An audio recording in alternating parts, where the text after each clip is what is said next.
ময়মনসিংহের ফুলবাড়িয়া উপজেলার সোয়াইতপুর বাজারে সাবেক প্রধানমন্ত্রী বেগম খালেদা জিয়ার সুস্থতা কামনায় দোয়া ও আলোচনা সভা অনুষ্ঠিত হয়েছে।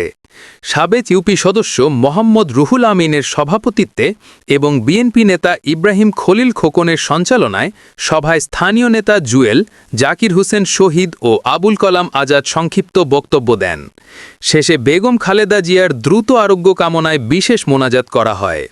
মোহাম্মদ মাহবুবুল আলম, বিভাগীয় ব্যুরো চিফ, ময়মনসিংহ। প্রবাহ নিউজ 24।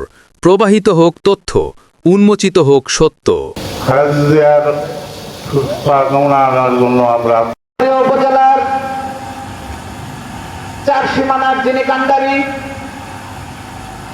আগামী সংসদ সদস্য নির্বাচনে যিনি জনগণের মনোনীত, কিছু কথা বলতো সেই কথাটি আপনাদের আমরা শোনাই।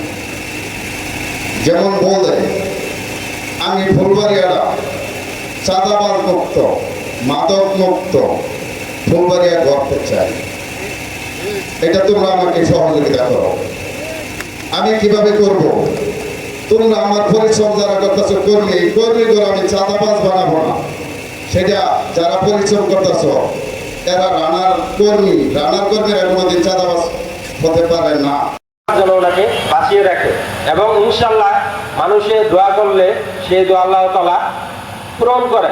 আমাদের খালেস নিয়ত, খালেস মনের দোয়া অবশ্যই আছে, নিশ্চিত বিপদ আছে। দোয়ার মাধ্যমে আল্লাহ পাক কি করে? সে মৃত্যুকে রক্ষা করে, মৃত্যুর হাত থেকে রক্ষা করে, বিপদ থেকে রক্ষা করে।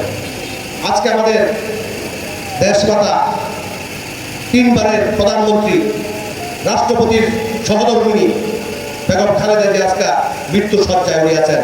ওনার জন্য প্রাণ খুলে আমরা সবাই দোয়া করবো। এটি আমাদের আজকে কাম্য। حسابا يسيرا يا رب العالمين يا اكرم الاكرمين আল্লাহ তাআলা আয় আল্লাহ মাগরিবের পরে আয় আল্লাহ এই পর্যন্ত আমরা যে উদ্দেশ্য বসেছি গো মাওলা, আয় আল্লাহ বেগম খালেদা জিয়া আয় আল্লাহ মারাত্মক অসুস্থ গো মাওলা, আয় আল্লাহ দয়া করে মায়া করে আয় আল্লাহ সকল ডাক্তার তো আপনি আয় আল্লাহ দয়া করে মায়া করে আয় আল্লাহ বেগম খালেদা জিয়াকে আল্লাহ আপনি অসুস্থ থেকে আল্লাহ আপনি সীমায় কামিলা আজরা নসিব করে দেন। ইয়া রাব্বাল আলামিন আল্লাহ তাআলা আয় আল্লাহ দেশের জন্য আল্লাহ কিছু করার তৌফিক নসিব করে দেন।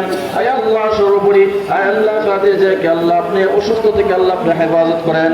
ওয়া সাল্লাল্লাহু তাআলা আলা খায়রি খালকিহি মুহাম্মাদ ওয়া আলিহি ওয়া আসহাবিহি আজমাইন আমিন বিরহমাতিকা ইয়া আরহামার রাহিমিন।